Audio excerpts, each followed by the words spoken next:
Good afternoon, and welcome to the Wednesday afternoon conference call with Trusts Unlimited. This is Jim George speaking. I'm the non-attorney spokesman and facilitator for Trusts Unlimited, and I'd like to thank all of you for taking the time to listen to this call, particularly those of you calling in for the first time and those that will be listening to the replay over the next 24 to 48 hours. I hope that if the things we discuss on these weekly calls are of interest to you, you'll be kind enough to hit the subscribe button and share the call with other individuals that might be like-minded. I'm going to go ahead and get into this call.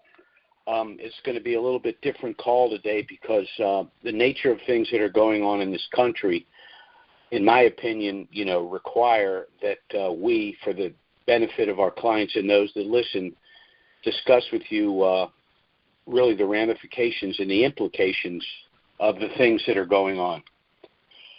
Today is April 5th.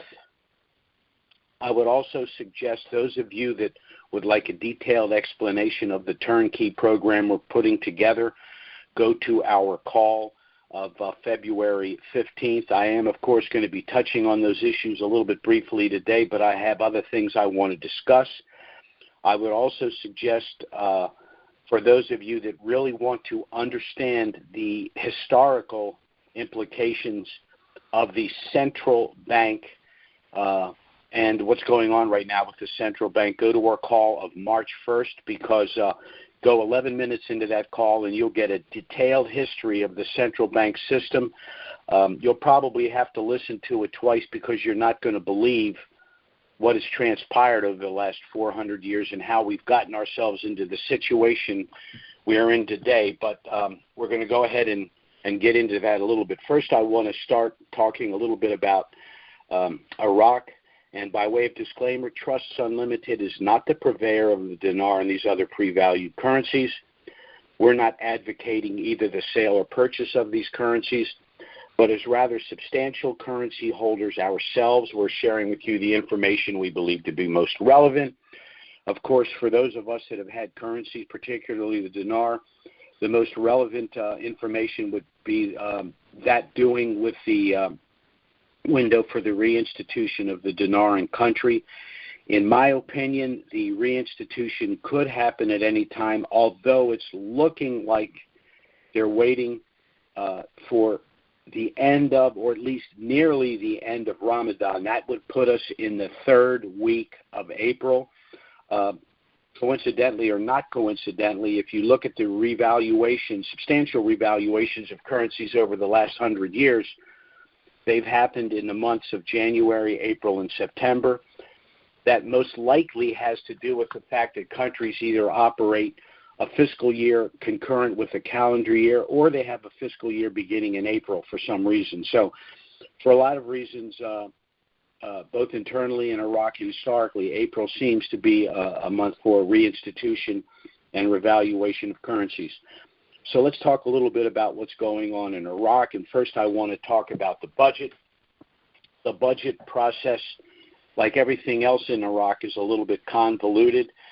They've had their first reading of the budget in Parliament, was then sent to Sudani and the Council of Ministers, was then reviewed, was sent back to the Parliament. Evidently, there's going to be a second reading as early as today, but certainly this week. Sudani is supposed to attend in order to explain and defend issues in the budget, primarily due to objections that they anticipate from the what's the group? The name is slipped out of my head, but it's the group that has the Shia. For some reason, the name is not there, but they're concerned about some objections, and so he's going to be there to respond to those issues. We also have to remember that unlike previous budgets, this is a 3-year budget. Now, when you do ordinarily a 1-year budget, it still involves 12-month projections. Here, we're looking at a 3-year budget. So that means that they're going to be making projections about expenditures. They're going to be making projections about revenues, which largely have to do with the cost of oil. And then, of course, the issue of great concern to us is the exchange rate. Now, the way this deal is structured is because it's a 3-year deal, it is adjustable and amendable. So, and as I've said in the past, in a perfect world, we'd like to see a change in the exchange rate prior to the passage of the budget, but the two are not directly linked here. So they could come in at 1,300. The budget could come in at 1132, which is the official rate now. It could come in at a rate that might hit any day now prior to final passage of the budget. It could even be 1-to-1. But whatever the number is, it can be adjusted even retroactively after the passage of the budget. The other critical issues, of course, were Article 140 of the Constitution and the hydrocarbon law. They've both been agreed to in substance. There's no objection. As a matter of fact, the delegation from Erbil is supposed to be in Baghdad this week, so eminent passage there is likely. Then there's a most recent comment by Soudani himself. He said that pursuant to the national education program, that the citizens of Iraq will have a quote-unquote new national currency, which would have necessarily require the release of the new category small notes, the change in fills, and, of course, a new exchange rate. So everything's moving inextricably to a reinstitution in the month of April. The last thing I'll mention with regard to that is that the CBI has closed the window for citizens to purchase the USD. So basically they're telling the citizens you're going to operate with your own currency, the IQD. Now, in response to that, some may say, well, then why does Iraq have perhaps the largest reserve of USD they've ever had? Well, the answer is that the government can utilize the USD for all of its purposes, for funding the government, for funding international contracts, for the rebuilding of their infrastructure, their national grid, roads and water system. But that is not the same thing as the citizens of Iraq using their own currency for the exchange of goods and services in country. So, once again, they've shut the door on the dollar for the citizens. They've announced the release of the establishment of their new national currency, which necessarily would require the release of the new category small notes and fills. So I really don't see at this point, we're at the point of no return. They have to proceed, and the reinstitution of their currency, in my opinion, will happen this month, the month of April. Now, before I explain to you, and this is the section where we go into the Family Asset Protection Trust package that we've established and why it's necessary for Dinarians to establish this package pre-RV. But before I do that, I need to explain to you why, from a historic standpoint, the establishment of this package is more important than anything really going on to protect ourselves from the high tax, high surveillance, and incompetent government we are unfortunately living with. I want to start very briefly talking about the Biden administration and what has transpired over the last 2 years. I want to start first by just touching on some of the domestic issues. We're looking at the worst inflation in over 40 years, due primarily to the excessive printing of the USD and all the supply chain interruption. When you have a substantial increase in the money supply and a reduction in the goods and services you want to purchase, that necessarily creates inflation. I'm watching Biden administration officials, people in the Treasury Department come out. These people are absolutely and utterly clueless, or they have an agenda that they just don't want to acknowledge. We see an open border that's resulted in 5 million illegals passing into this country over the last 2 years, the worst situation in our history with regard to the border. The same Congress that wouldn't give Trump, for example, $4 billion to complete the border wall, southern border wall, has sent over $100 billion to the Ukrainians for essentially a border dispute with Russia. So can't make any sense of that. We have over 100,000 people die each year due to fentanyl poisoning, due to the fentanyl which is passing our porous border on the south. We even now have individuals coming in from Canada. The crime rate now, courtesy of the defund the police movement, is now at a 30-year high. If you will remember, the greatest criticism of Trump was his tweets. And I'm not a fan of his tweets. I don't think they were helpful, but you have to remember, he and his family were being relentlessly attacked, and his tweets were in response to the people that were attacking him. One thing Trump never did was attack the American citizen and the voter. Biden does it on a daily basis. We all remember his red speech, which, in my view, was an homage to Adolf Hitler. He's standing there with a blood-red background with two armed military men with machine guns silhouetted, and he's waving his fist, screaming and yelling about ultra-MAGA extremists. My response would be, tell me one thing that conservatives in this country want that is unconstitutional. One thing. The problem is that they support the Constitution, but to the left, that is extremism. And I've mentioned this before. Today, they call themselves progressives. In the early 20th century, they called themselves progressives, but they blew the country up, and we had a depression. So they got rid of the term progressive, and they called themselves liberals. Well, now we're back to them calling themselves progressives. I guess they figure they let 100 years go by. Now they can call themselves progressives again. But they play with words. When they use the word progressive, they want you to imagine, well, they're just, intuitive, and they're progressing. They're moving forward. That's not where the word came from.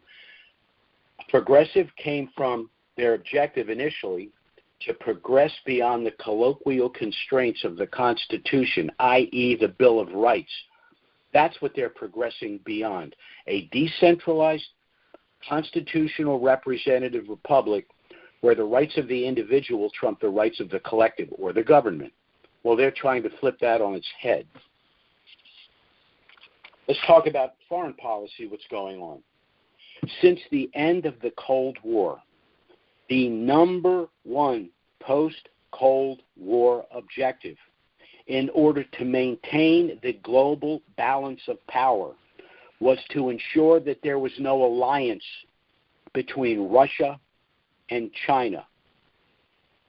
Bumbling Biden and his collection of incompetence have managed in under 2 years to undo nearly 40 years of post-Cold War primary objective of global balance. There is no global balance today, courtesy of the Biden administration. We also see there's the developing alliance between Russia, China, Iran, and North Korea. It just gets worse and worse. Then there's destruction of the U.S. dollar. Domestically, by overprinting the dollar, creating inflation, Americans are struggling just to provide the basics. But that wasn't enough for the Biden administration. They've destroyed the petrodollar. What is the petrodollar? The petrodollar means that in order for nations to purchase oil globally on the market, they had to convert to the U.S. dollar in order to make that purchase. Now, why is that important from the standpoint of the United States? Well, let's take, for example, those of us that have dinar. What are we going to do? We're going to go to the bank. We're going to exchange our dinar for the U.S. dollar. And the bank receives a fee for transacting that exchange. So on the global market, when nations had to convert to the U.S. dollar in order to then purchase oil on the open global market, the United States Treasury received a fee for the exchange of their currency to the USD. Well, courtesy of the Biden administration, that's over. We have the BRICS nations. We have other nations joining. They're now going to be purchasing oil using the renminbi or the yuan, the Chinese yuan, or the ruble. And the United States dollar is being diminished. So geopolitically, the United States is being basically bled to death. Not only that, when we go to the bank, we're going to exchange our currency, our dinar, for the U.S. dollar. Now, of course, we need the U.S. dollar to function, but the U.S. dollar is diminished in value, and it's going to be much more difficult for us to purchase the things we want at a reasonable price. Fortunately, we have a way we can deal with that. We're going to transition to tangible assets. We're going to transition to cryptos. We're going to transition to precious metals. We may even transition to other currencies to avoid the SWIFT system. Those are the post-RV issues that we'll be discussing, but I just make mention of it here. Then, of course, we have the debacle in Afghanistan. We basically ran with our tail between our legs. We have 13 Gold Star families courtesy of that. We left $85 billion of the most sophisticated military hardware behind, which now Russia, China, North Korea, and Iran can reverse engineer and duplicate. The Afghanistan people also have a nation that is very rich in rare earth minerals, which are necessary now. Of course, they're in the control of China. Then there's the Ukraine propaganda that we're getting, that somehow, we have to protect Ukraine. Well, there are other reasons I don't want to even get into with Ukraine, not the least of which was all of the biolabs that we had in Ukraine that the Biden administration vociferously denied existed, but then when they were under oath in Congress, they had to admit that they did exist. Then there's the issue of military preparedness. Our objective militarily post-Cold War was that the United States was militarily capable of fighting 2 wars in 2 different global locations. Now we are completely unable to do that. We've lost that power. It's provocative to be weak. That's what invites a war. People that want a strong military don't want a strong military because they want to go to war. They want a strong military in order to deter a war. And now we're floating with some sort of a nuclear exchange with Russia over the Ukraine. Why? I haven't heard a good reason yet. Then there's the issue of Taiwan. Do you think it's a coincidence that the Biden administration recently touted their new computer chip law? Well, where were we getting our computer chips before? They were being made in Taiwan. So why all of a sudden all the haste to develop a computer chip program here? And I agree that we should do it, but the timing is suspicious. The reason we're doing it now, because remember, the left, and particularly the Biden administration, likes the global system. They like the supply chain system. They don't like self-sufficiency for some reason. They like the interdependency because they're globalists. But all of a sudden, we're going to become interdependent, not on Taiwan, but we're going to become self-sufficient with computer chips. Obviously, it's because when China invades Taiwan, we're not going to do anything. So we need to create our own computer chips. So anyone that thinks the Biden administration is doing a good job, I'm going to soften what I was about to say. I'm just going to say they're just either not very bright or they're not paying attention. Because what's happened in the last 2 years is an absolute travesty on every level, domestically and in terms of foreign policy. There's a reason I'm discussing this today, and I'm going to be getting into that.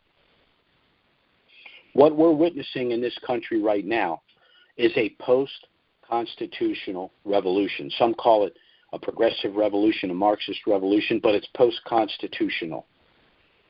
We've seen the attack of the First Amendment with all of the censorship. We're seeing the attack on the Second Amendment. As a matter of fact, just the other day, Biden went out there and started talking about weapons of war. The Second Amendment is not a federal hunting license. The Second Amendment was designed to create a civilian militia. A militia needs to be armed with the proper weaponry to protect themselves from, among things, a tyrannical federal government. It's no more complicated than that. As a matter of fact, if you really want to understand the Second Amendment, not only just do you read the simple wording of the Second Amendment, read the Federalist Papers. Read the contemporaneous writings of the founders who wrote the Second Amendment. Most importantly, Google the Dick Act of 1902, because the Second Amendment is the one amendment within the Bill of Rights that's been relentlessly attacked by the left. And so the Dick Act of 1902 explained in detail the purpose of the Second Amendment and how it's to be implemented. There's no way around the Dick Act of 1902, zero way around it, which is why it's never discussed by the media or by the left, because they know they can't get around it, at least not legally. I want to talk about a couple of other things here. This week, of course, we saw an ex-president of the United States indicted for the first time in American history. And there's a lot that can be said about that. But you have to remember, we've heard a couple of things since the Biden administration took over from the left, people like Nancy Pelosi, that we need to save our democracy and that no one is above the law. First of all, we're not a democracy. We're a constitutional representative republic, meaning we're a nation of laws, not men. And I want to give you one example, glaring example of the two-tiered legal system that's being established here in order to eviscerate the Republican Party and create one-party system. I want to talk about what's going on with President Trump and what happened with Edward Kennedy many years ago. Many years ago, in the summer of '69, and that's not an homage to Bryan Adams, Edward Kennedy, a drunken Edward Kennedy, drove a car off the Chappaquiddick Bridge, and in the result of that accident, unfortunately, a woman passed away. Now, I want to discuss this in two arenas, legally and civilly. This car went off the bridge. It landed in the water sideways. Edward Kennedy was able to get out of the car because the driver's side of the car was only under 18 inches of water. Did Edward Kennedy get out of the car and rescue the woman? No. Most likely because he wasn't in a condition to, or he was afraid to. In any event, rather than try to remove this woman from the car, Edward Kennedy found his way home and didn't report the accident to the next morning. Unfortunately, Mary Jean Kopechne, the woman in the car, passed away. Now, this woman did not die from blunt trauma. She did not drown. The woman asphyxiated. It was estimated that anywhere from 30 to 45 minutes of air was available in that car. But Edward Kennedy didn't avail himself of that time to save her. Edward Kennedy took off.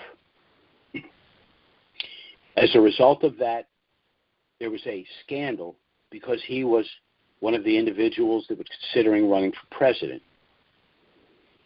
The first thing that happened here was that his felony, that is vehicular homicide or manslaughter, was dropped down to the misdemeanor of leaving the scene of an accident. Why?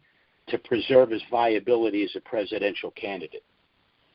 But then there was the civil issue with the Kopechne family. I happen to know somebody that was a young attorney. Actually, he was a law student that was working for the law firm in Boston at that time. And basically, this is how it went in discussing this issue with the Kopechne family. Kennedy family is devastated over the loss of your daughter. We know that you were going to see compensation, although there's nothing that can compensate you for the loss of your daughter. However, you need to understand that Edward Kennedy owns nothing in direct title. Everything owned by the Kennedy family is in their generational trust system. So in order to receive an award, it's going to be a very timely, very costly litigation. That's not good for us, and it's certainly not good for you to revisit all of this. So we're willing to make a very substantial arrangement to resolve this to your satisfaction. However, there were two conditions to this arrangement. The first condition is that the agreement would be sealed. And the second agreement was that the Kopechne family would do no interviews, there would be no books, there would be no articles, there would be no further discussion of the issue. And that's, of course, what happened. Now, I'm not saying individuals should establish trusts so they could be protected from all sorts of bad acts. I'm just saying that the properly structured trust can protect you from the bad acts of others, including the government. Because, again, what we're looking at is the establishment of a high-tax, high-surveillance state. Now, let's contrast that, for example, with what's going on with Donald Trump. As I said, we're looking at a two-tiered system. Donald Trump is announced as a presidential candidate. Shortly thereafter, this, I don't know what word I can use to accurately describe this guy, but this investigator, Bragg, decides that somehow Trump has committed a misdemeanor by settling an issue with a nondisclosure with this Miss Stormy Daniels. Of course, that's completely and totally legal.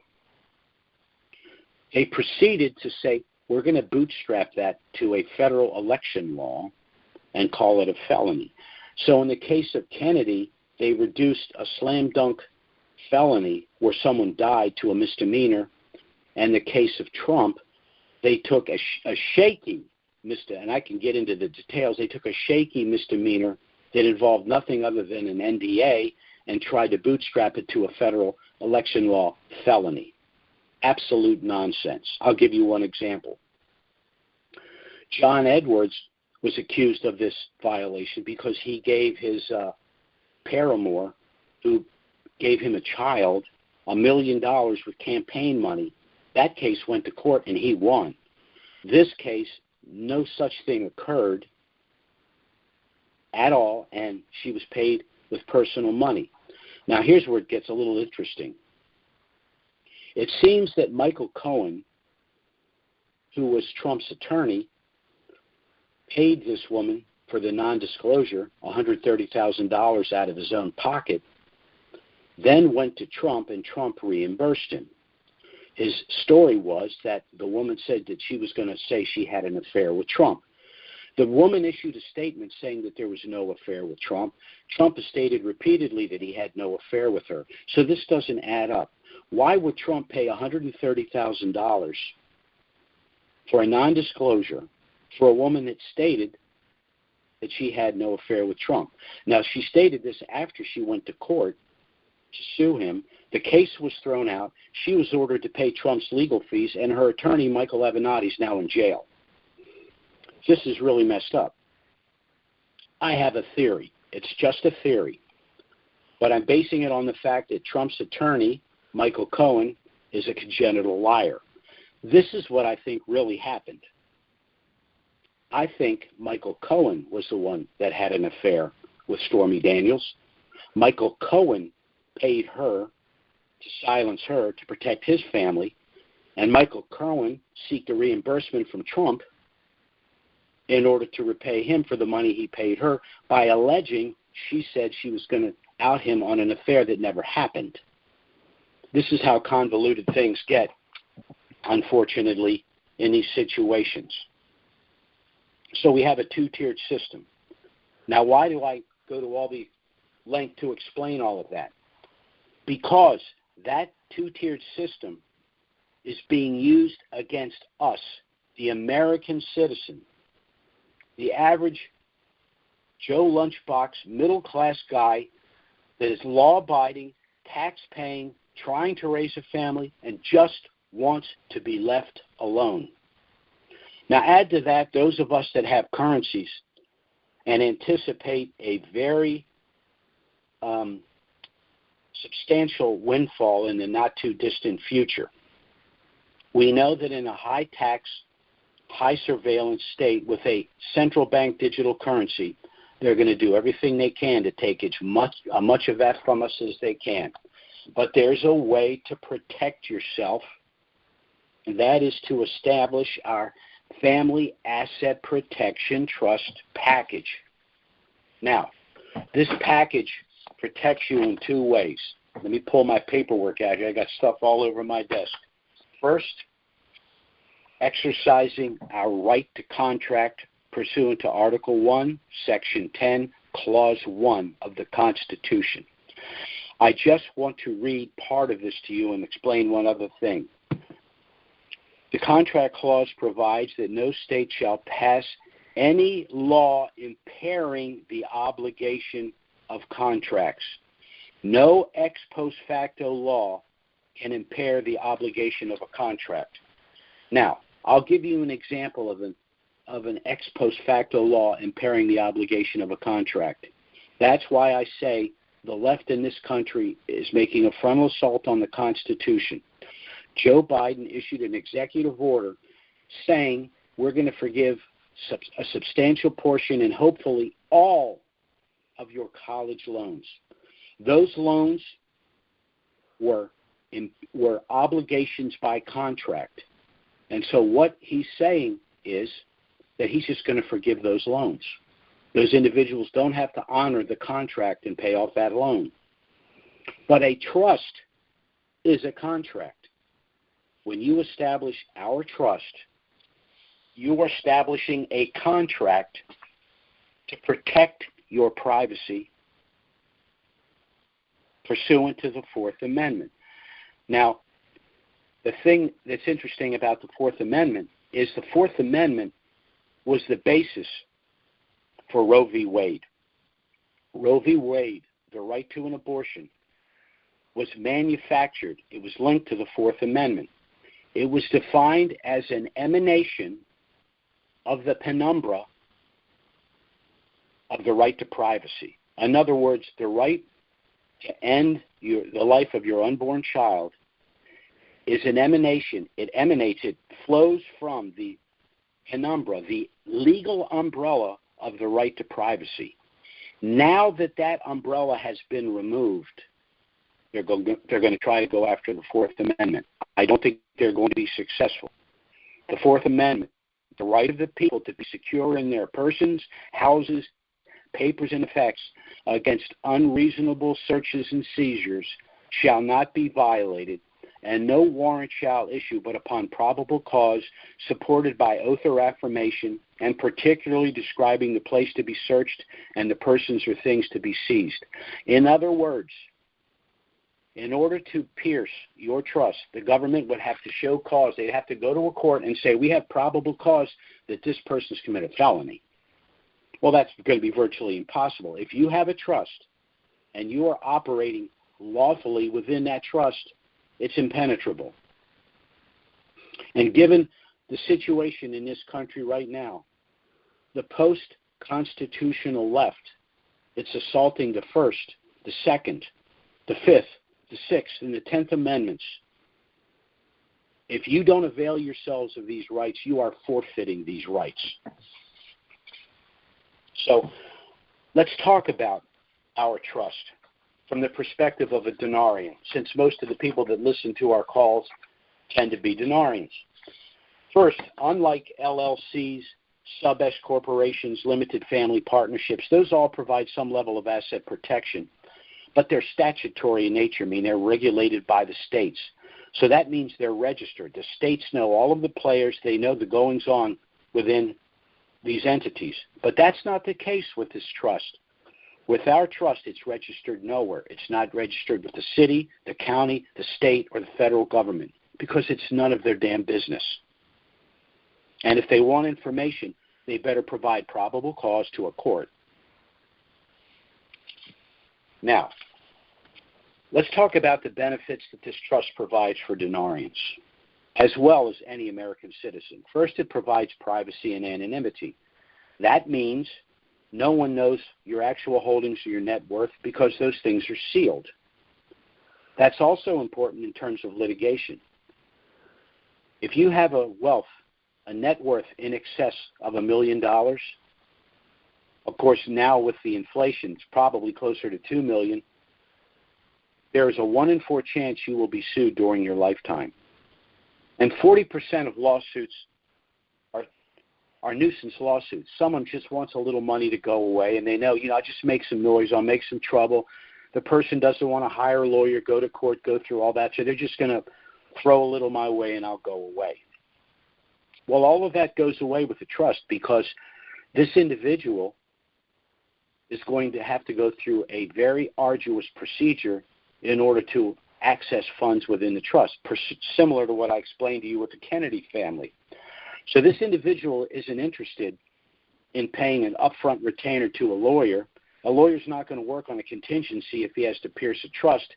There's a lot of work involved, and he doesn't know if there's a pot of gold at the end of the rainbow. So he wants his money up front. So the frivolous lawsuits are gone. Second, by establishing this trust, you're going to be transferring the taxable access or exposure of this to the trust, not to yourself personally, because the revaluation, these currencies are just going to occur within the trust. And the IRS is loath to pursue a trust. They go after the low-hanging fruit. They're not going to pursue a sophisticated trust package such as ours, because they're going to rightfully assume you have sophisticated legal counsel, and that's a fight they don't want. They don't want a fair fight. They want to lay down. Then there's the issue of gifting. Many individuals that have currencies want to give currencies to family and friends pre-RV to avoid a federal gift tax. But sometimes there are individuals that you are hesitant to give a lump sum for any number of reasons.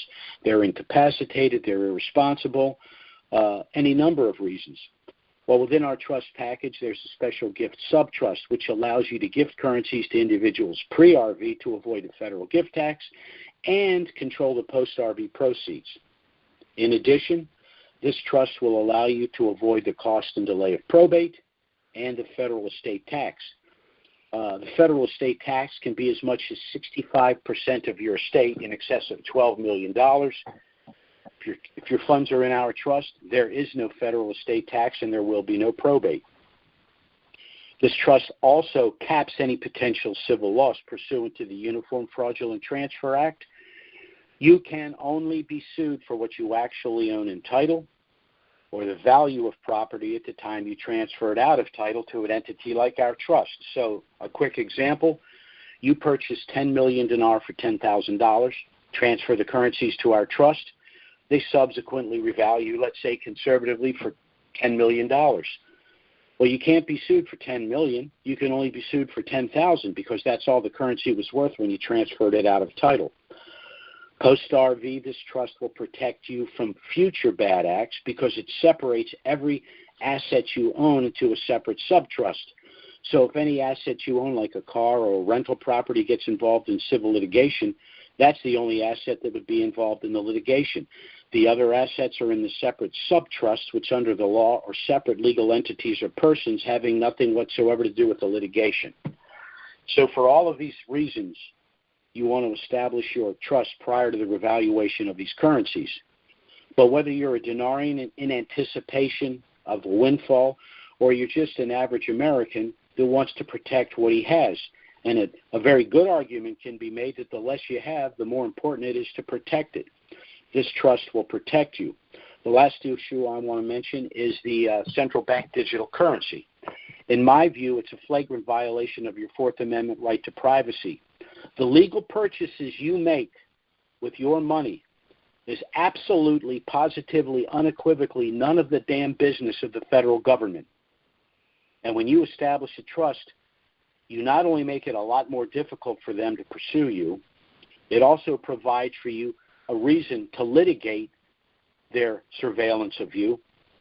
In addition, and we've discussed this, although not in great detail, you can transfer your wealth to income-producing tangible assets so that the only thing that would be exposed to the central bank digital currency would be the dividends and interest you receive from the tangible assets that are producing those dividends and interest. Now, our trust package is initially a package of 10 trusts. consisting of one master trust that will hold assigned currencies pre-RV and financial assets like bank accounts, investment accounts post-RV, one gift subtrust, which would be established if you plan to give currencies to family and friends and you wish to control the post-RV proceeds, which subtrust can be converted to a standard subtrust at any time, and 8 additional standard subtrusts to hold things like homes, cars, boats, etc. Now, this was the simplification of a rather sophisticated trust package that we've utilized in the past for our more affluent clients, a package that had an initial cost of anywhere from $6,000 to $10,000. Now, when we decided to work with Dinarians, we knew that price tag would be unaffordable for too many, so by basically simplifying the package, we've been able to reduce the cost to $3,000. There are several ways you can pay for that. If you pay us up front, we'll discount the price further to $2,500, saving you an additional $500. That's not possible. We do have a deferred payment arrangement. You'd make an initial payment of $525, which some would basically offset our out-of-pocket costs just to produce and deliver your trust package to you. The balance of the $3,000 would then be paid in $100 monthly installments. We will charge no interest. The only proviso is once the dinar revalues globally, any unpaid balance would need to be paid within 30 days. With this approach, anyone that has currencies and understands the need for getting their affairs in order and their trust in place pre-RV should be able to afford to do so. One other suggestion, we do accept credit cards. Pay us up front with a credit card. Not only will you get the $500 discount, but the minimum payment on your card would be substantially less than the $100 a month you pay under our deferred payment arrangement. But we will work with you in whatever method works best for you. Our objective is to help you get your affairs in order and your trust in place for all of the reasons that we've stated if you are a Dinarian, and for all of the reasons that I've outlined if you're an American citizen who is sick and tired of the intrusion of the federal government into our lives. Now, I'm going to go to Q&A in just a moment, but before I do, and again for the benefit of our newer callers, I'd like to tell you a little bit about Trusts Unlimited and why, if the things we've discussed, you should seriously consider contacting us to get our initial no-obligation package. That package does contain everything you need if you wish to proceed with the establishment of your trust, but again, you're under absolutely no obligation to do so. The package has a lot of information about trusts, about currencies, the revaluation. You can review the package, contact us by phone or email if you have any questions. We'll be happy to assist you, and there will be no consultation fee. But again, to get back to Trusts Unlimited, our trust package was authored by our attorney, Robert Bly. He's been in practice for over 40 years, specializing in the areas of estate planning, offshore planning, and asset protection. I myself hold degrees in political science, macroeconomics, and finance. I've worked in these areas for over 40 years. I, along with my clients, were personally involved in the reinstatement of the Kuwaiti dinar in the early 90s. So between the two of us, Robert Bly and I have 80 years, or actually 80 years plus experience working precisely in these areas, and I frankly know of no firm that can make that claim. Now, it's important for you to understand that under our system of civil procedure, it's when you hold assets in direct title that you can lose control of them, and it's precisely those times in life that you need and want control. If you've lived for any length of time, you either experienced in your own life directly or through friends and family things like unexpected divorce, permanent incapacitation, the onset of dementia, premature death and prolonged and complicated probate processes. Then there are investment losses, business losses, and even bankruptcies. The number 2 loss of wealth in the aggregate, courtesy of the information age, is identity theft. But the number 1 loss of personal wealth remains confiscation through civil litigation. Anything you own in direct title can be taken from you. So in point of fact, the only way that you can manage, protect, and control everything is through the establishment of a package of irrevocable trusts, and particularly if you have an asset like these currencies that you anticipate a substantial increase in value. And we at Trusts Unlimited will do everything we can to help you accomplish your personal and financial objectives, both pre- and post-RV as we understand them. To get our initial package, you can contact us either by email or phone. Our website is trusts with an S, unlimited LLC.com. But again, if you'd like to receive our initial package, you can contact us by email, which is trusts with an S, unlimited LLC at gmail.com. And our phone service is 307-274-4122. Again, receive the package, review it, contact us if you have any questions. If you wish to proceed, everything's in the package. I'm going to go ahead and open the Q&A here. So I'll wait a few minutes here. If anyone has any questions, I'll be happy to do my best to answer those questions for you. And you do have our contact information. Okay, we have a few callers here in the queue. Our first caller is area code 810. That's 810. Go ahead. Hi, Jim. This is Diane. How are you? Hi, Diane. How are you? I'm doing good. I have a question. Just want to get some clarity, make sure I'm understanding what you were saying in regards to like the gift subtrust. And you were saying that if we wanted to, give money to someone before the RV, then it would be taxable to them and not to us. Is that correct? That's correct. Okay. So now, what if you want to do that and you write up your letter, but you haven't actually given them the currency, but you have the letter stating that you're going to give it to them. You need the letter. It needs to be notarized to confirm that the gift was given prior to the revaluation in order to avoid the federal gift tax on your end. This is just my opinion.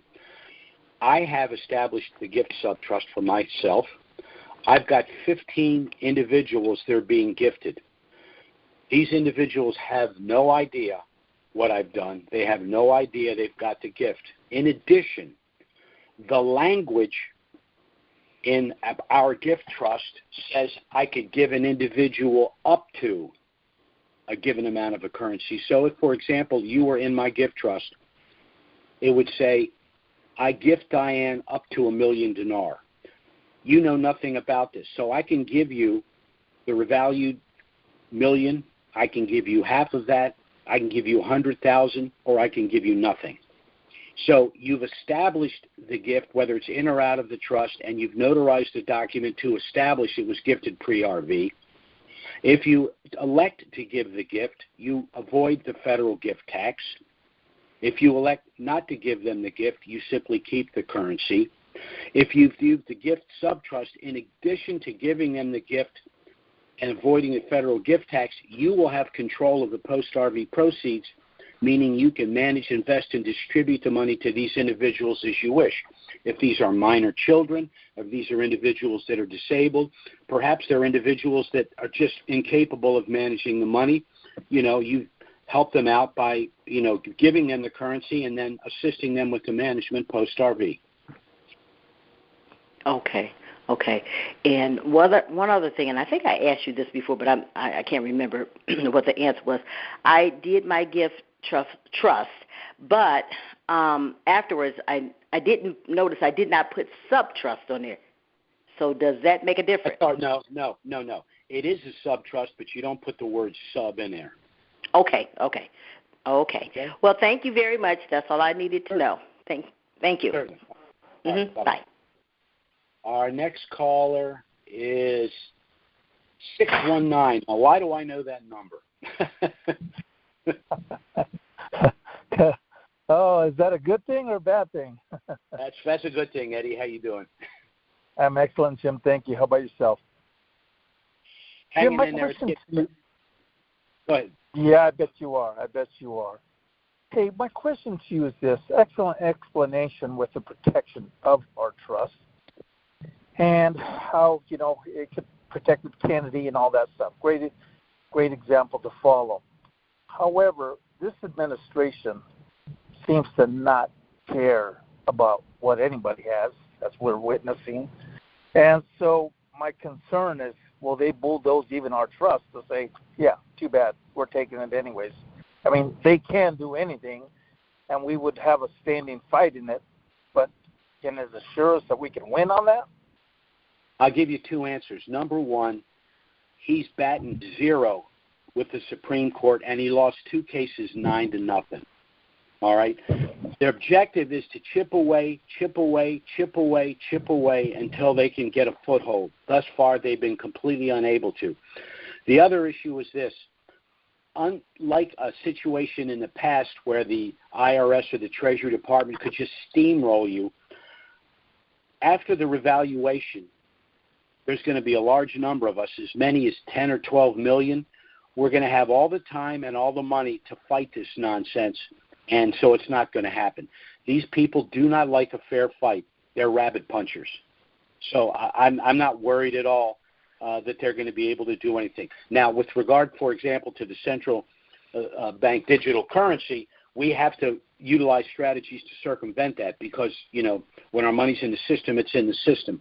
But again, there are also tax advantages to buying and selling tangible assets within trust. So, we have a lot of. Let me put it this way: the trust is the foundation to circumvent what they have in store for us. And one of the ways you can look at it is there's going to be the haves and the have-nots, the people that have established these trusts to protect themselves, and the people that haven't. Awesome. So glad to hear that. Have you heard anything about a bill being proposed that VPNs would be illegal and or fined a substantial amount of money if you had one? Yes, and it's yes, but it's based on the presumption of guilt, which is unconstitutional. Like I said, they just keep chipping away. The censorship in the First Amendment, unconstitutional. The red flag law, Second Amendment, unconstitutional. Denial of Fifth Amendment rights, they're doing it even to an ex-president of the United States, the due process, unconstitutional. They're trying to federalize and nationalize things in violation of states' rights, unconstitutional. They're just going to keep chipping away. They're not going to stop. That's who they are. So we have to do what we have to do to protect ourselves because they're not going to stop. And neither are we, Jim. Neither are we. That's right. Damn right. All right. Thank you, my friend. You're always awesome. Appreciate you so much. Thanks a lot, Eddie. Take care. Bye-bye.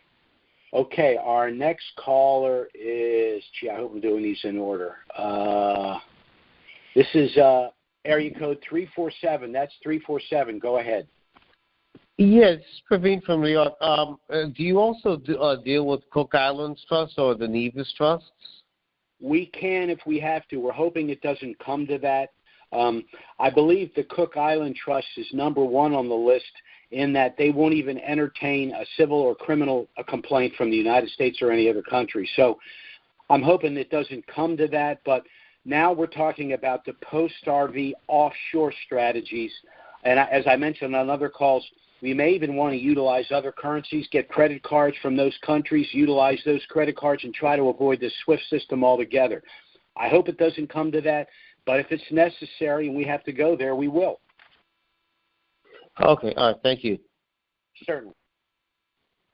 Okay, our next caller is area code 978. That's 978. Hi, Jim. This is Leslie from Massachusetts. Yes. I have Leslie. a couple questions for you. I know previously on prior calls you indicated that you were going to be trying to negotiate the best rate with an institution that will do the exchange. Right. And I'm wondering, has progress been made with that? I have spoken to several banks.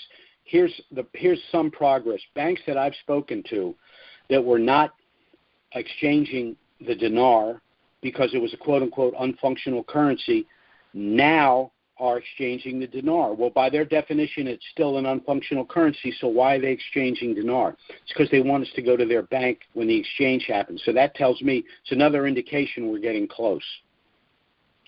Okay. I have to wait for the reinstitution. I don't have anything to negotiate. All I'm basically, because I don't believe there's any contract rates. The only way you're going to get their quote-unquote super-duper rate is if you leave the money with their bank, their advisors, and their asset managers and all of that, and I have no intention of doing that.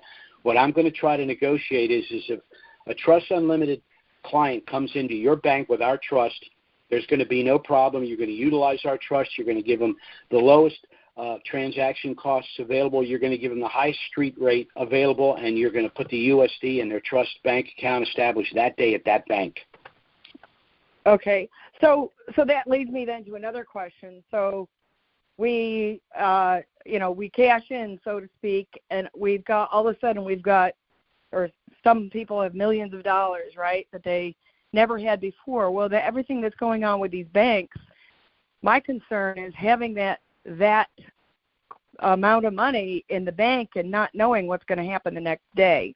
So we're gonna have a transition period. That it's going to take time to get those funds moved to safer places, right? Right. Well. So. Right. Well, a couple of things there. First, what's a little bit alarming? Well, first of all, we're going to have to go to a major bank because they're going to have the software available to negotiate the exchange. And remember, it's not just going to be the dinar. There's a possibility the dong could go shortly thereafter. And with what's going on globally, and frankly, the demise of the U.S. dollar globally, other currencies are going to become more prevalent. So we're going to have to go to a major bank. On the other hand, your suspicions are right because what they're trying to do is nationalize the banking system. That's why they bailed out to Silicon Valley. In Silicon Valley, what Biden trotted out there said was all of the account holders will be made whole. Well, the average account holder at that bank had over $1 million. The FDIC insurance is $250,000. So what gives? What they're basically saying is if you're in a major federal bank, you're going to be okay. But if you're in a smaller local bank or a credit union or something of that nature, you're not. So they're already steering us toward those banks. So initially, we're going to be in that bank. We want to make sure they don't give us a 10 or 21-day hold on our money, which is violation of the banking regulations, even if it's a substantial amount. But we're going to want to transition out of the banks and into tangible assets. I'll give you one example. We frequently hear during the Depression how many businesses, millionaires and successful businessmen were overnight bankrupt and they committed suicide. But what most people don't understand is that more people actually made money than lost money during the Depression because more people had money in tangible assets. They had money in real estate and things other than the bank, or they didn't have a call at the stock market for the puts and calls. So we need to go to the bank. We need to do our exchange, and you're absolutely right. We need to have a plan to move it out. My plan is I want to set up a contract. I have a location already in mind. I want to set up one loan to purchase simultaneously several dozen properties to rent them out. That's my form of diversification. That's my form of control outside of the system, and that's my income-producing tangible asset. And then, of course, because of the taxation of the currency once it revalues, with these properties, I have capital expenditures and depreciation I can use to offset the tax exposure on the revaluation. But you're right. Get out of the banks. Get out of the banks. So would you recommend, buying gold, investing in gold or silver or something? Gold, silver, even cryptos, even though they're fighting against the cryptos, but they're losing the battle. But gold and silver just took a big jump this week. I think this week the central banks purchased 52 tons of gold. And those are the types of things that the central banks do when they see the markets teetering. So, yes, absolutely. Get out of I mean, to some extent, you're going to have liquidity and financial assets, but only as necessary. Everything else, in my humble opinion, should be intangible assets with intrinsic value. Yeah, and I'm just wondering how much time is it going to take for us to be, getting invested in these various things. Well, that's why I start planning that stuff right now. Planning where you're going to go. Don't wait till you have the money and then say, gee, what do I do with it? Assume you're going to have the money and start making plans right now, educating yourself, start Googling things. One of the things I've suggested to people are the REITs, REIT, Real Estate Investment Trusts. It's like a mutual fund, but invests in a series of real estate properties. Again, you're out of the market, you're out of the banks, you've got the money in real estate, which is property. It's a diversified portfolio. They pay dividends as high as 5 to 7%. So look at stuff like that. Yeah. Okay. And I don't mean to be taking up all the time, but I have one other question here. So I purchased my dinar years and years and years ago, and I'm wondering, what proof do I need to bring to the table that I purchased that 10 years ago versus, yesterday? If you don't have the invoice for the purchase, or if it was gifted to you, the gift letter and a copy of the invoice, you need to try to track that down. Now, it's possible when you're sitting there with a bank and you're sitting there with 10 million dinar and they're saying to them, they're calculating in their head what they're going to make by pushing a few keystrokes, and the fractional banking leverage, 10 million dinar is 100 million to that bank. So they may slide on that, but you want to try to get the invoices if at all possible. Okay. Yeah, I don't think the organization's in business anymore, so that's going to be challenging. Well, that will be challenging, but at least make the effort. At least if you go to the bank and say they were purchased from XYZ, they went belly up for this reason. We've made numerous attempts to get the invoices. You may be all right. Yeah, okay. All right. Thanks very much. I'm going to let somebody else talk now. Okay. All right. Take care. Bye-bye. Bye-bye. Our next caller is area code 801. That's 801. Jim, can you hear me? Is this Clay? I can hear you fine, Clay. It is. How are you today? Busy as a hornet. It's crazy over here, but that's why I didn't get too much into this call. But I decided to do the Q&A, and I got 50 people up here. It is what it is. I understand. Listen, I was listening to that last lady talk. She said some very good things. One is following up with a receipt for the dinar. I purchased my dinar, 2005? And I don't have a receipt for it. I do have for one batch of the dinar that I have, but for the initial batch I bought, I don't have a receipt for it. The gentleman I bought it from was a friend of mine that became a currency dealer. And I remember when he brought it in, it was all in Iraqi and it was packaged. So I know it's original, but how do they authenticate that dinar? Do they go by serial numbers to know that it's original dinar?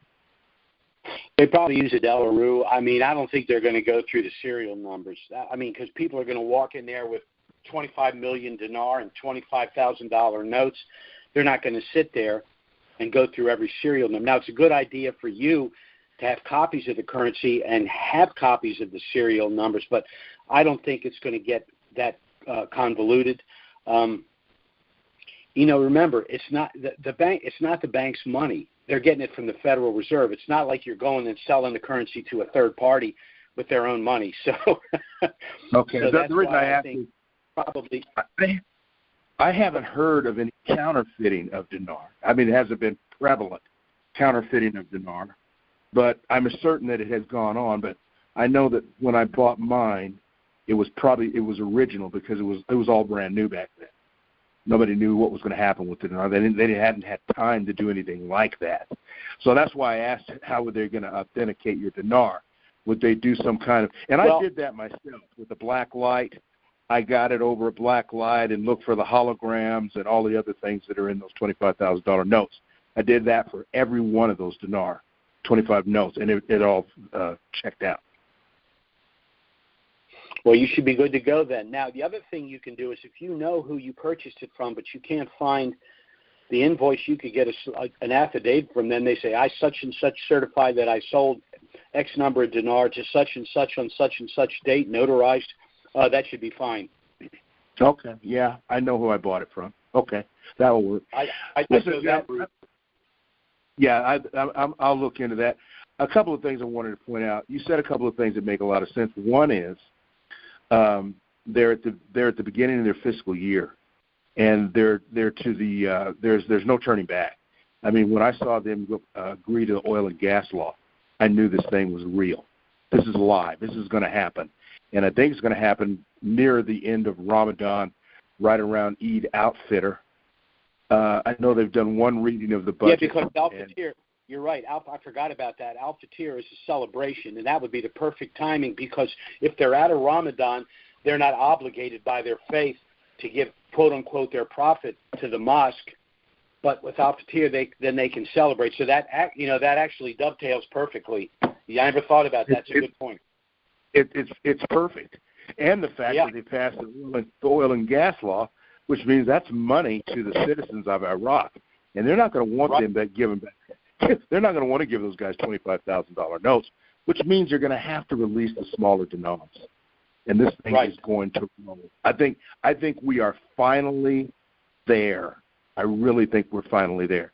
And I wanted to point that out. And the last thing I wanted to say is it's embarrassing. It's such a travesty that this country would allow an American president to be indicted for petty crimes.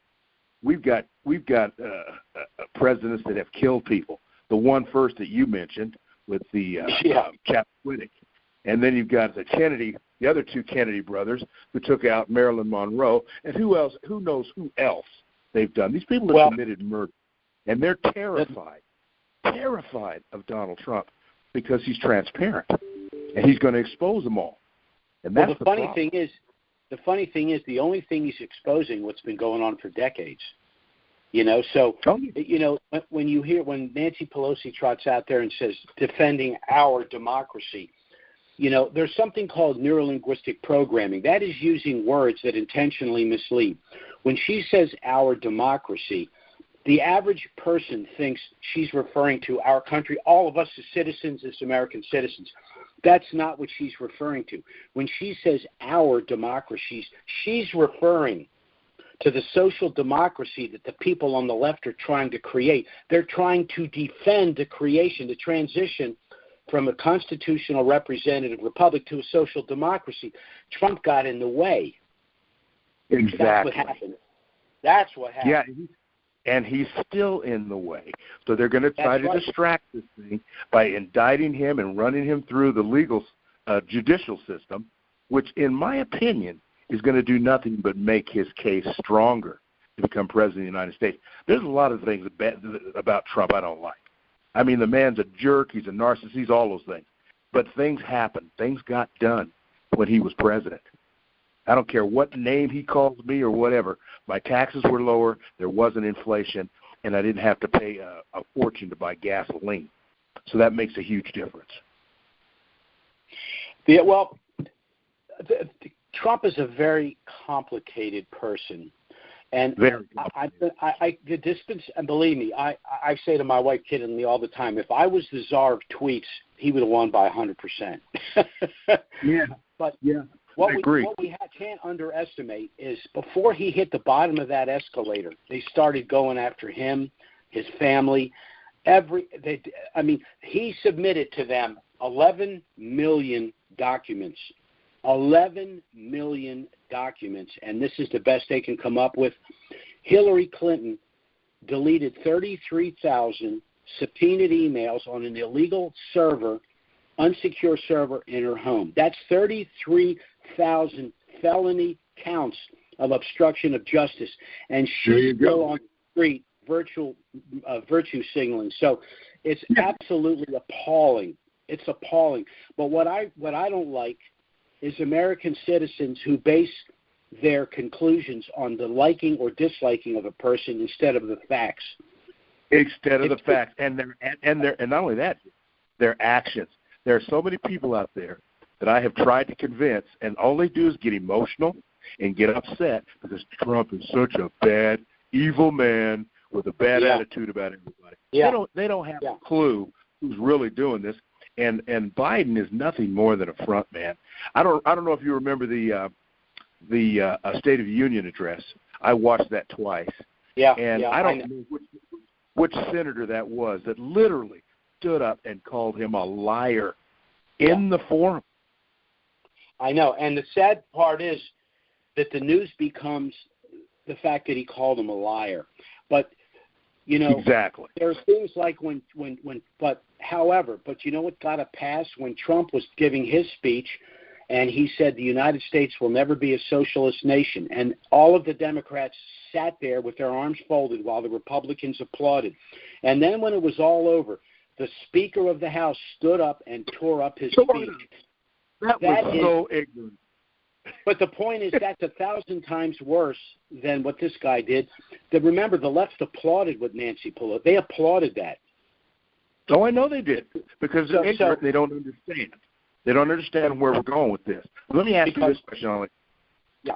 I really, truly believe that Trump's going to come through this like a shining star. But the left did it once before.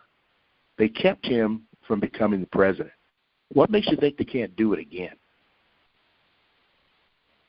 A couple of things. One, I mean, it's possible, but a couple of things in his favor is that one of the reasons that they're doing this, because this case is so utterly pathetic, one of the reasons they're doing all this, remember, whenever everyone on the left and in the media is all saying exactly the same thing, they're all on exactly the same page, they're all got all of this faux outrage, that means you have to look at something else.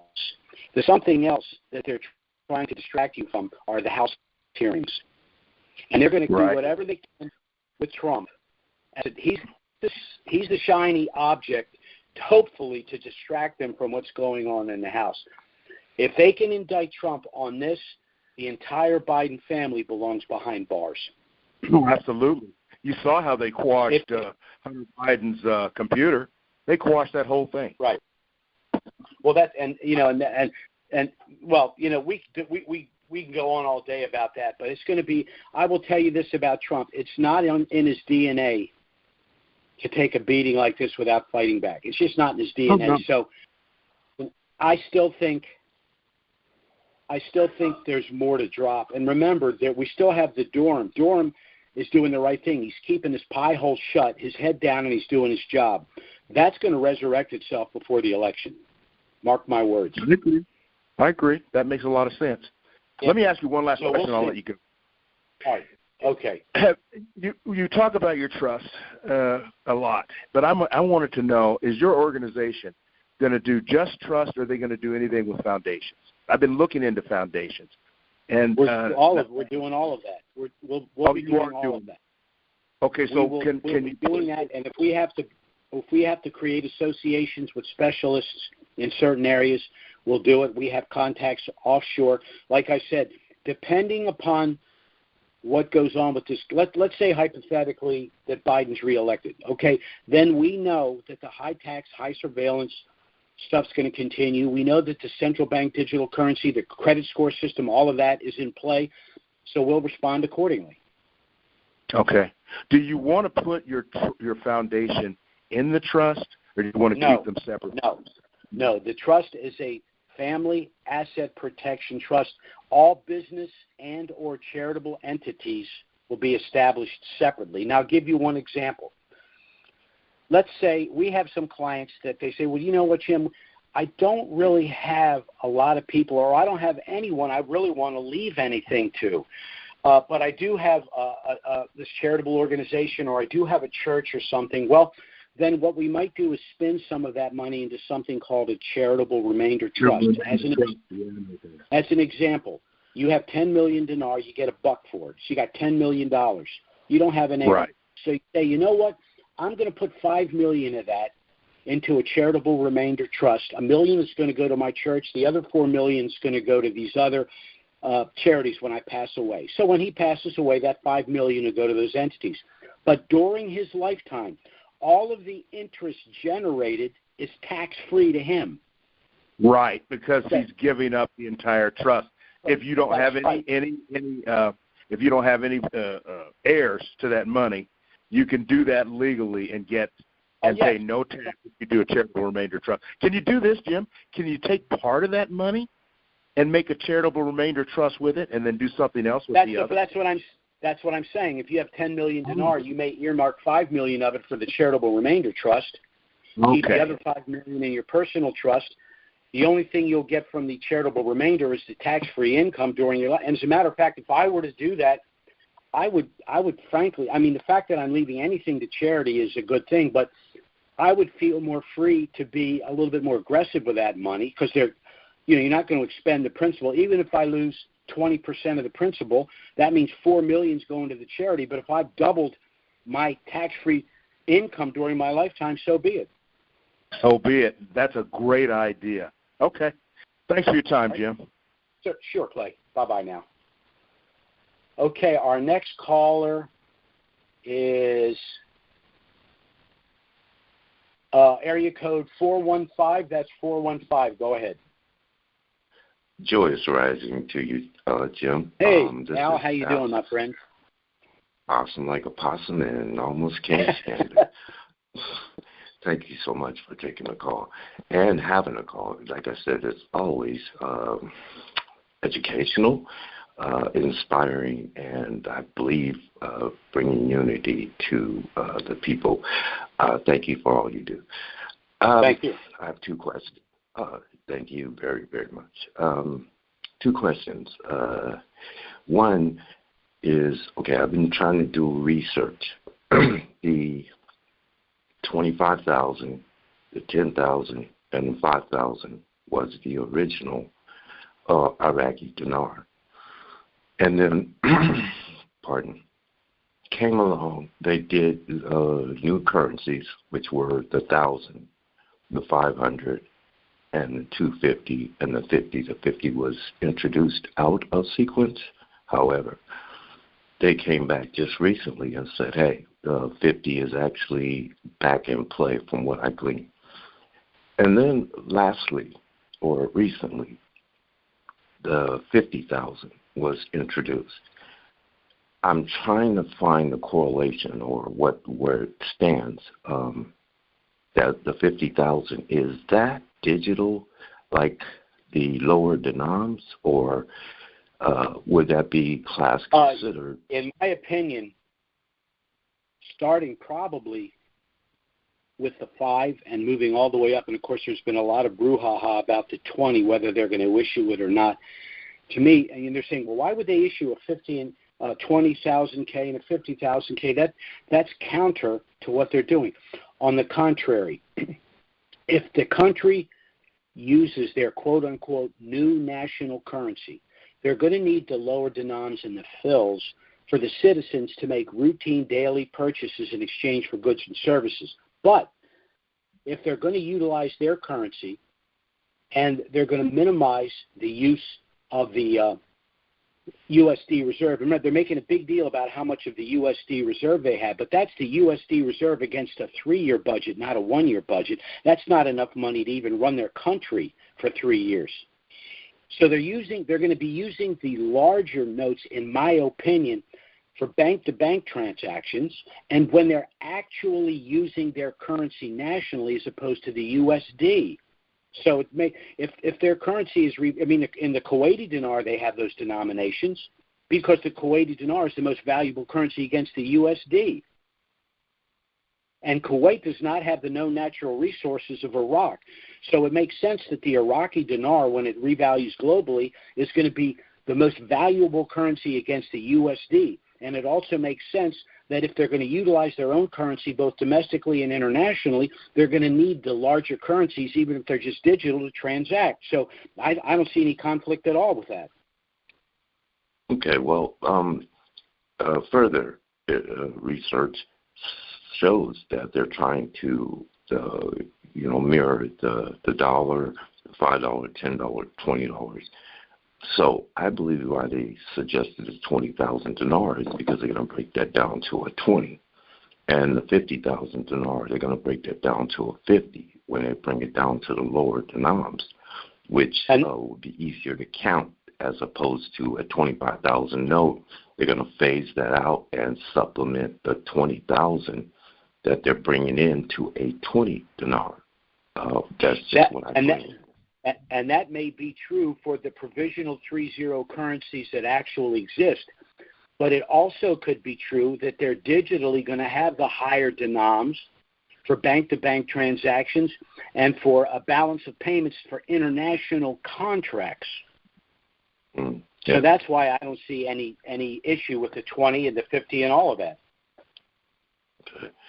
My second question, because that is very interesting, and it's a rabbit hole where you go down and you're almost like take you a barrel of coffee with you going down, because the understanding is not really there yet. My second question. You always speak, but I didn't hear it this time, and I am sure that you're on that same path, that once this occurs, we're going to meet up 30 days after it revalues at possibly some place or organization to be able to meet with independent wealth managers, to meet with independent certified public accountants, and so forth, to help us structure sound going forwards with that. Right. Yeah, so we're still, I guess you're still with that, or if it becomes impossible to make a scene. Well, our plan initially and for years has been to have an in-person seminar in Disney World, Florida. Unfortunately, we're getting, they're getting a little woke on us, and they're getting a little squirrely about the parameters of a seminar. If that, in fact, does happen, then we'll probably end up doing an in-office DVD and putting it on the web, Q&A stuff too. We plan on having tax people and basic investment people to provide baseline information. You'll have the contact information if you want to work with those people, but you're under no obligation to do so. Like, you can find your own wealth manager, you can find your own tax specialist, you can find your own accountant. We're just going to, again, try to provide some baseline information for people. And we said we want to go out 30 days because that's how long it's going to take people to go through the process of it going through the exchange, getting their money in the bank, taking care of debts and things that they want to just clear off the decks before they start making long-term plans. On the other hand, some people have got very finite plans already in place, and they're not going to be interested in anything. We have to say they're already good to go. So, everyone, pre-RV, we're all doing the same thing. We're paying attention. We're doing our homework. We're getting our trust in place. We've assigned our currencies to the trust. If we purchased additional currency, we're all in the same place. Post-RV, everyone's got a different situation, age, risk tolerance, all of that. So everyone's going to be going in a radical different direction. Okay. Well, again, I'm thankful that you mentioned it, because I have a few other people that still on the fence, and I think when you elaborate on it, it makes sense. Bring them to the table and make their questions that they're afraid to punch that *6 and ask. That if I can ask for them, I am appreciative. Last thing, I really, really appreciate you. I thank you. I'll always be listening in, and this is KCCL on the West Coast. Thank you so much. Thanks a lot, Al. I appreciate it. You have a good one, my man. Take care. And you, sir. Bye-bye. Our next caller is area code 210. That's 210. Go ahead. Hey, Jim, it's Ted in New Braunfels near San Antonio, Texas. Yes, sir. Just started to ask, you talked about going ahead and using the trust. I've had mine for quite a while too, but for your personal things, even now, rather than maybe waiting for the revaluation, but there's no way to put anything in the trust right now until you get it established. Until here's our strategy. You create the trust so that the legal entity exists. You assign all of your pre-valued currencies to the trust. When you go to the bank, you will have a completely unfunded trust, meaning there's nothing that the bank can question, like, well, what's in this trust? What's all this? They won't see any of that. You will negotiate your exchange. The USD will go into the trust bank account that will be established that day at that bank. You want to make sure that they don't give you a 10 or 21 day hold on your money, although you should negotiate how much money you can walk out with that day if you want. Individuals that get our trust now, if we didn't do it initially, but we now have, as one of the supplemental documents with the trust, is the exchange protocol, which walks through in detail the exchange process if you have one of our trusts. If you don't have that document, please send us an email. Say, hey, Jim, just send me the exchange protocol document. I'll get it right out to you. Okay, well, I have the trust. For probably 7 years like that, but I don't think I do have that document. Well, then just email us and ask for it, and I will get that out to you. Okay, what about the letter to form the trust? Can we get a copy of that too? Do we need to go ahead and maybe do that now? What do you mean the letter to form the trust? I'm not sure what you're referring to. You mean the memorandum of trust? Yeah. I mean, in other words, again, if we go to just to know that it's a personal trust rather than a business trust, you're just talking about a letter we need to take to the bank? That's right. That letter's going on our website. What happened was people started going to the bank, and a couple of the banks started saying, well, we don't do business with business trusts.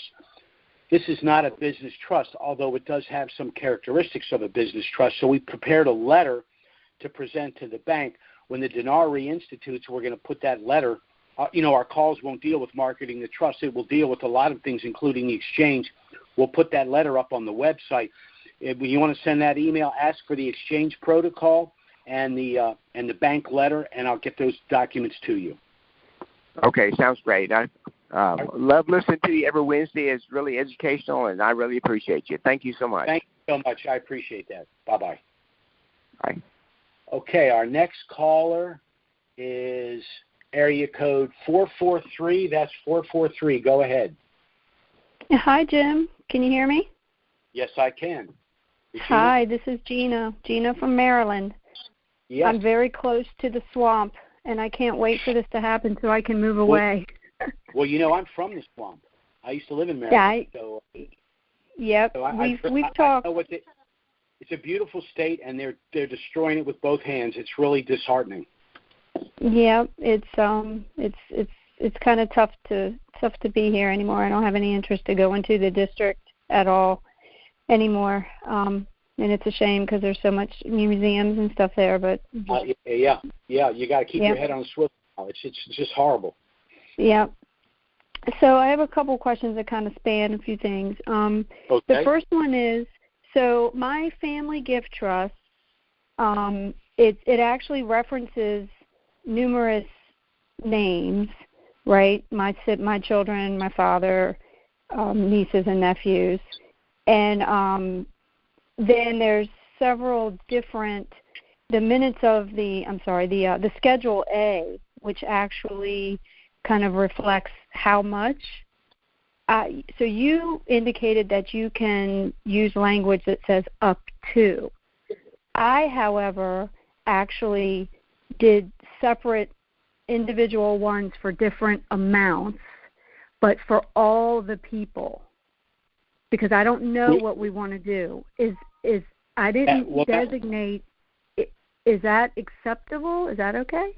You have to put an amount, but the reason we say up to is because that gives you a sliding scale. If you think you're going to get $3 for your dinar and you end up getting $5 for your dinar, you may not want to give them that much. So instead of giving them $1 million, you may only want to give them $500,000. So that's why we put up to in there, just to create a sliding scale. But technically, as long as you haven't given them let's say you gifted 10 people in your gift trust and you decide for whatever reason you only want to actually gift 5 of them, you're not obligated to gift the other ones because you didn't give them the currency or a gift letter. They have no knowledge of it.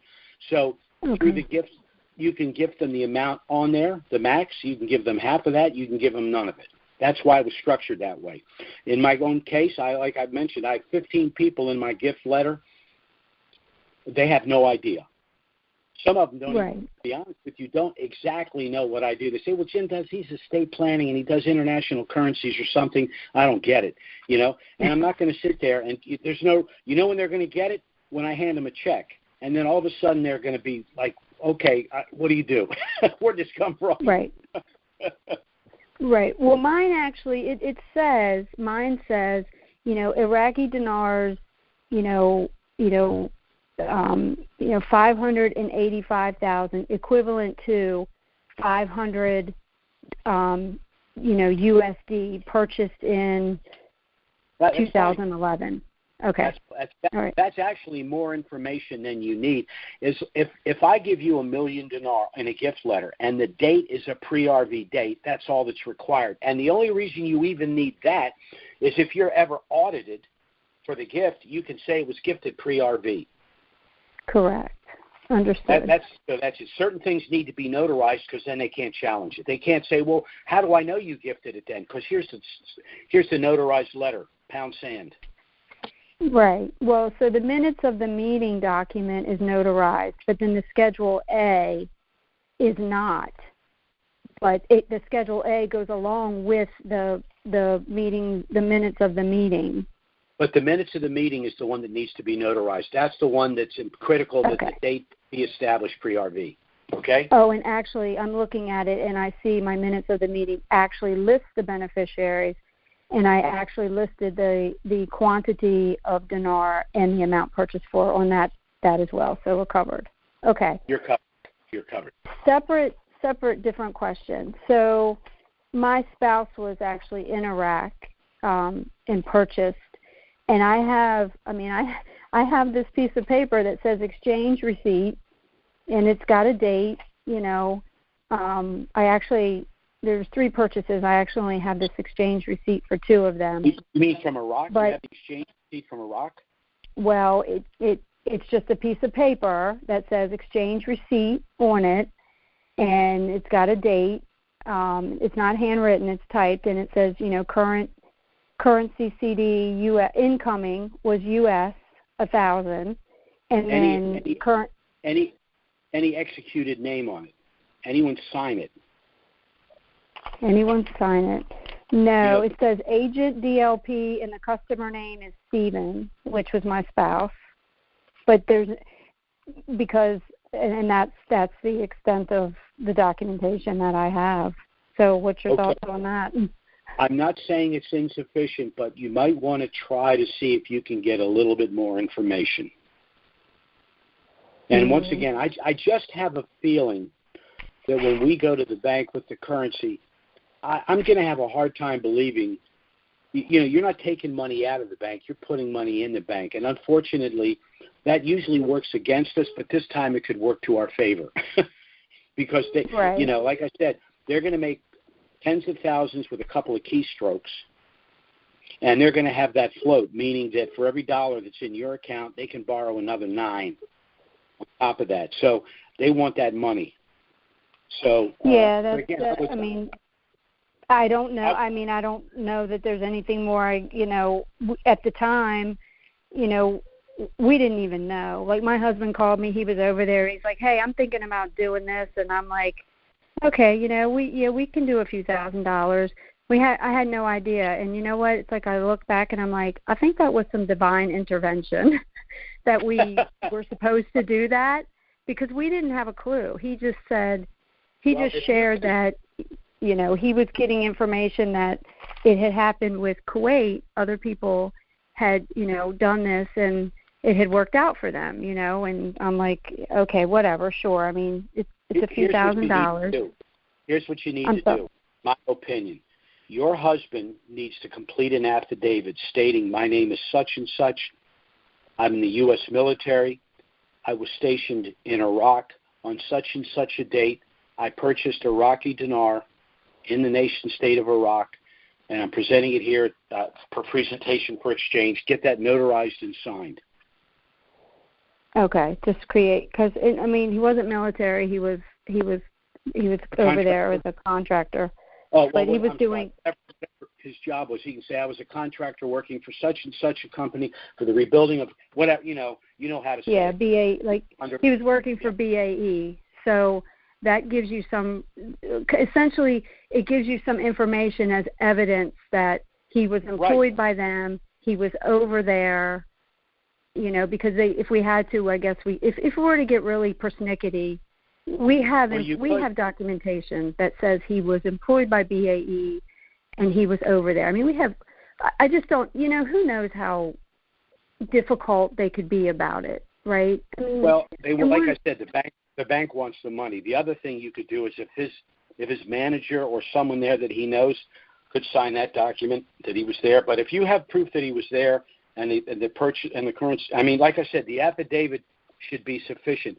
I mean, sometimes when people go to banks with lots of cash, they simply have to sign under penalty of perjury an affidavit which states that they're clear funds of non-criminal origin, and the bank will operate based on that, testimony in that affidavit. So I would prepare that little affidavit, and that should hopefully be sufficient. Okay, so I'm going to tell you what, I'll take a pass at some language for it, and could I send it to you, and you give me some feedback on it? Certainly. Okay. Yeah, I mean, for us, if it's a dollar for dollar, I mean, you're talking $2 or $3 million, which for people like us, that's life changing. Of course. So, yep, but anyway, so it'd be a shame, after all this, for it to be about, your exchange receipt isn't detailed enough. I'm not clairvoyant, but I have a very hard time that affidavit won't be sufficient. Okay. All right. Okay? All right. Yep. And I think that's it. I do have a little concern, as the other lady mentioned, about how to move quickly with, if you have all this money sitting in a bank. But are your thoughts, if you're with my thoughts are it's your heavy hitter banks that are going to be doing this, right?